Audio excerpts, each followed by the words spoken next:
Hi, boys and girls. This book is called Arctic Wolves, and it's called Animals That Live in the Tundra.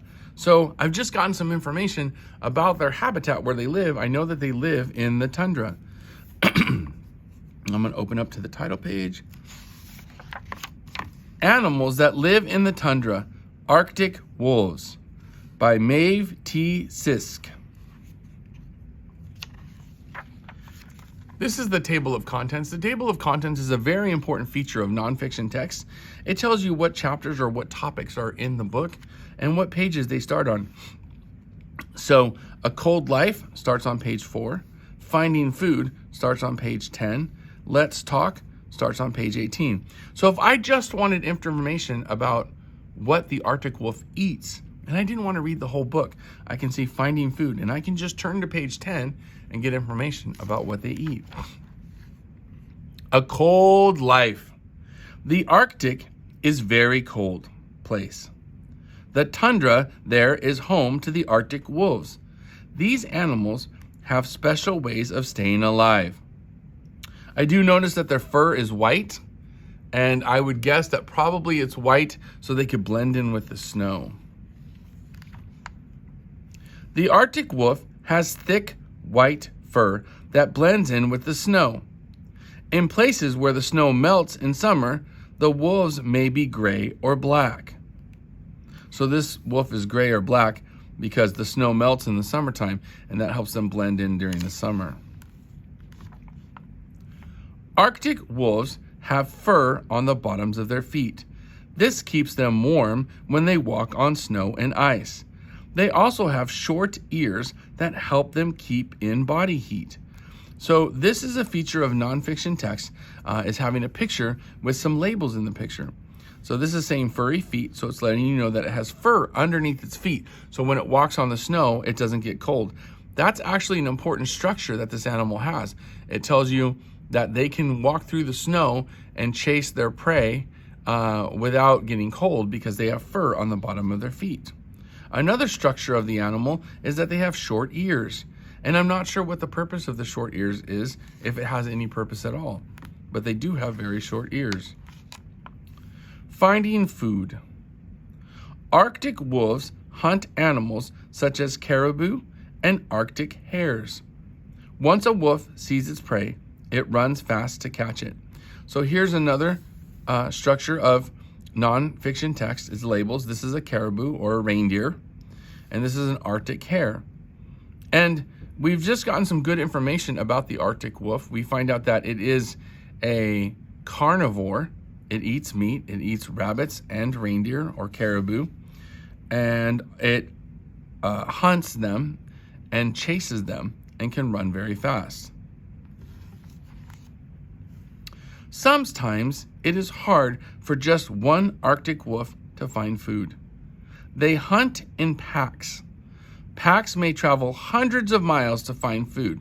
So they work together in a group to corner their prey or trap their prey, and then they share the food. And when they travel together, it's called a pack. Two wolves are the leaders of the pack. They are mates. Arctic wolf mothers have 2 or 3 pups each year.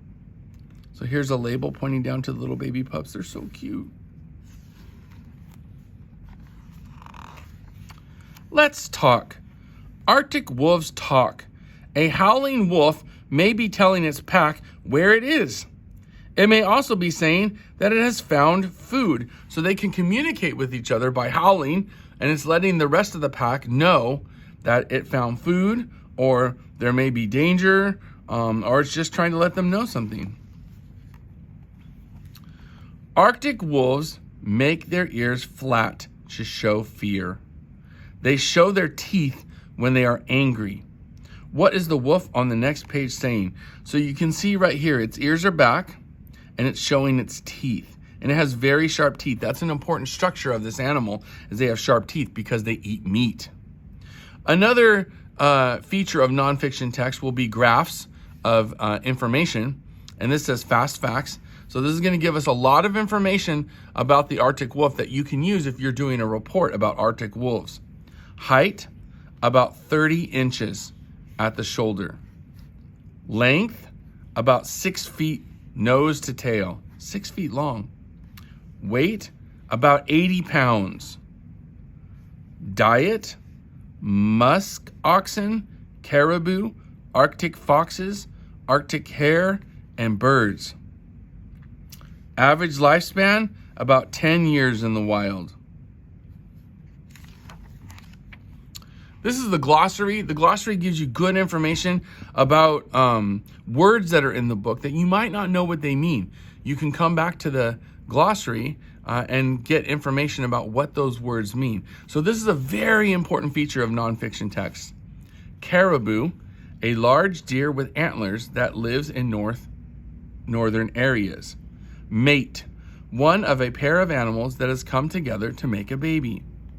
Pack, a group of animals that live and hunt together. Prey, an animal that is killed for food. Tundra, flat, treeless plain with ground that is always frozen. And if you wanted to get more information about Arctic wolves, this lists some books that you can look at. And if you wanted to go to websites to get information about the Arctic wolves, you can get that information right here. And another very important feature of nonfiction text is the index. The index tells you important words that are in the book and tells you what pages they can be found on. So if you can't find all the information you need in the table of contents right here, you can come to the index and say, oh, I just wanted to learn about the pups, the babies. That's mentioned on page 14, page 15, and page 16. Or if I just wanted to find out about how they are leaders of their pack or how they hunt, hunt is on page 10 and leaders is on page 14. So you can use your index to get information about where to find words and where to get certain information in the book. This has been a book called Arctic Wolves. I hope you enjoyed it.